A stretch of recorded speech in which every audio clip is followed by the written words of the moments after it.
आज हम इस वीडियो में बात करेंगे पोचमपल्ली इकत। आप लोगों को दिख रहा होगा कि एक तस्वीर है यहाँ पे। अब इसका रिलेशन जरूर नाम से तो होगा ही होगा, तभी तो ये तस्वीर यहाँ पे है। ये तस्वीर है एक साड़ी, खास तरीके की साड़ी, जिसे हम कहते हैं पोचमपल्ली इकत। और ये जान के आपको ये अंदेशा तो हो ही गया होगा कि पोचमपल्ली इकत कुछ और नहीं, ये क्या है, पोचमपल्ली साड़ी है। हम इसके बारे में क्यों पढ़ रहे हैं, क्यों हमें जानना है, ये हम देखेंगे अभी। तो इसके बारे में और जानते हैं। आपकी स्क्रीन पे इसके बारे में पूरी डिटेल है। इसके बारे में मैं एक बार आपको पूरा समझा देता हूँ एग्जैक्टली ये है क्या। देखो, पोचमपल्ली इकत क्या है? एक साड़ी है जो कहाँ बनती है? भूटान, पोचमपल्ली, यदाद्री भुवनगिरी डिस्ट्रिक्ट है। कहाँ? पोचमपल्ली एक विलेज है, भूटान पोचमपल्ली। और कौन से डिस्ट्रिक्ट में? यदाद्री भुवनगिरी डिस्ट्रिक्ट। और ये कौन से स्टेट में है? तेलंगाना स्टेट। तेलंगाना स्टेट के बारे में तो पता है ना, तेलंगाना स्टेट कहाँ? इंडिया में।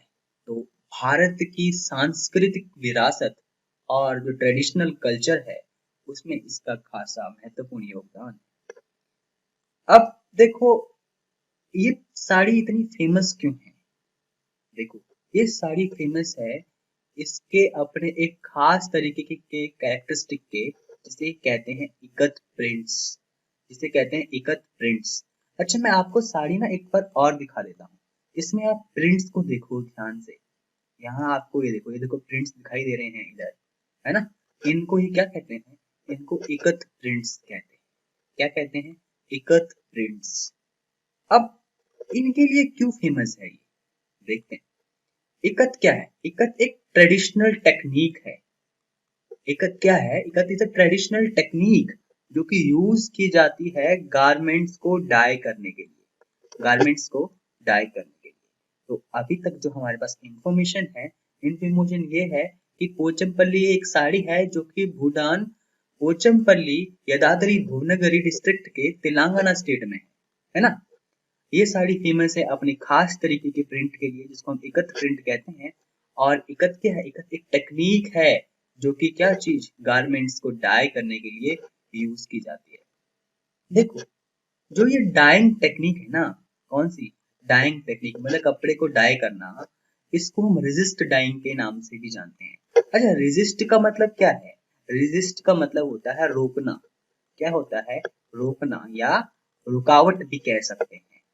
ठीक है, बैरियर भी इसको एक सिनोनिम के रूप में हम इसको जान सकते हैं, एज ए बैरियर, रुकावट है। ये प्रोसेस अगर रेजिस्ट है तो कहीं ना कहीं तो रुकावट डालता होगा।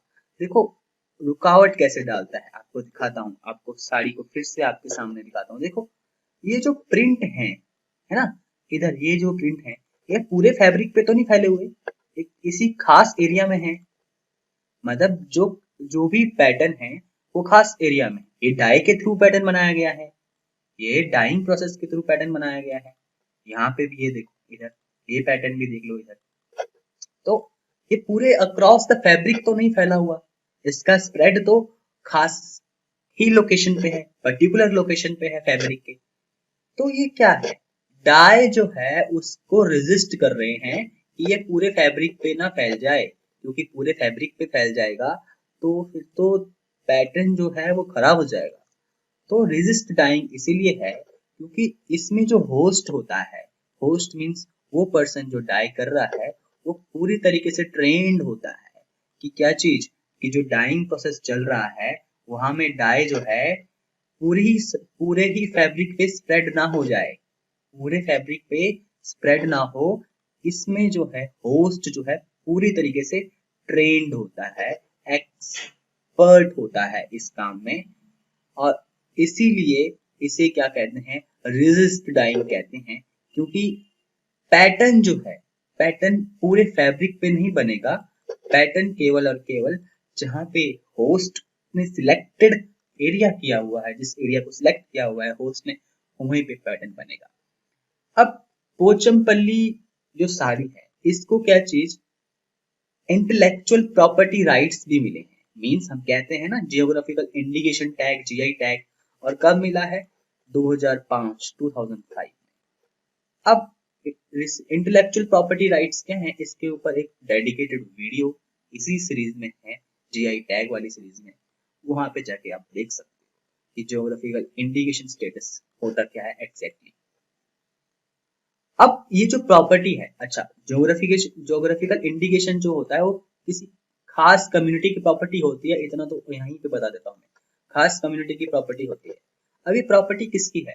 ये जो प्रॉपर्टी है, रजिस्टर्ड प्रॉपर्टी किसकी है? जो पोचमपल्ली के हैंडलूम वीवर्स है ना, वहां की कोऑपरेटिव सोसाइटी के, और Pochampally handloom tie and dye silk saris manufacturers association, दो चीजें हैं जिनकी ये रजिस्टर्ड प्रॉपर्टी है। एक तो Pochampally handloom weavers cooperative society limited and Pochampally handloom tie and dye silk saris manufacturers association. अब इसके बारे में थोड़ा इंटरेस्टिंग फैक्ट्स भी जान लेते हैं। देखो, सबको पता है एयर इंडिया के बारे में। हॉस्टेसेस, हॉस्टेस क्या होती है ये भी आपको पता है, एयर हॉस्टेस ना। तो एयर इंडिया की जो एयर हॉस्टेस होती हैं वो क्या वियर करती हैं? यही साड़ी वियर करती हैं, पोचमपल्ली की साड़ी। तो देखो इसकी खासियत क्या है। अच्छा, दूसरा, ऐश्वर्या राय बच्चन, द बच्चन फैमिली की बहू, ऐसा कहते हैं। मैं इसका प्रूफ नहीं दे रहा, बट जहां से मुझे इंफॉर्मेशन मिली तो मैंने आपको बताने के लिए यहाँ पे ऐड कर रखी हुई है। ऐश्वर्या राय बच्चन ने अपनी एक वेडिंग सेरेमनी में पोचमपल्ली साड़ी का वही वियर किया था। यही जो है उन्होंने अटायर जो है पहन रखा था अपनी वेडिंग रिसेप्शन या वेडिंग वेडिंग सेरेमनी के टाइम। अगर हम पोचमपल्ली बिजनेस की बात करें, पोचमपल्ली एक जगह का नाम है, एक क्लस्टर है। पोचमपल्ली एक समूह है, लगभग 80 गांव इसमें आते हैं। कितने गांव? 80 गांव। ठीक है। ये फेमस है अपनी पुरानी जो पैटर्न एंड डिजाइन हैं, इनके ट्रेडिशनल लूम्स से कहा जाता है, उसके लिए पूरे के पूरे गांव फेमस हैं। आज के टाइम पे इसे सिल्क सिटी के नाम से भी जाना जाता है। कौन सी सिटी? Silk city. किस सिटी के नाम से? सिल्क सिटी के नाम से भी इसको जाना जाता है। ठीक है।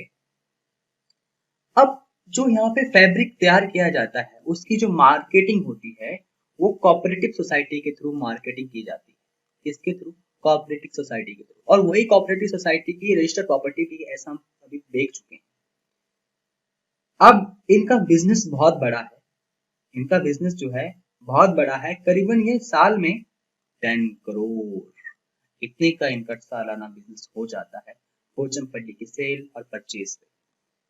कभी भी किसी को साड़ी गिफ्ट देनी हो तो Pochampally ikat fabric sari can be your first choice.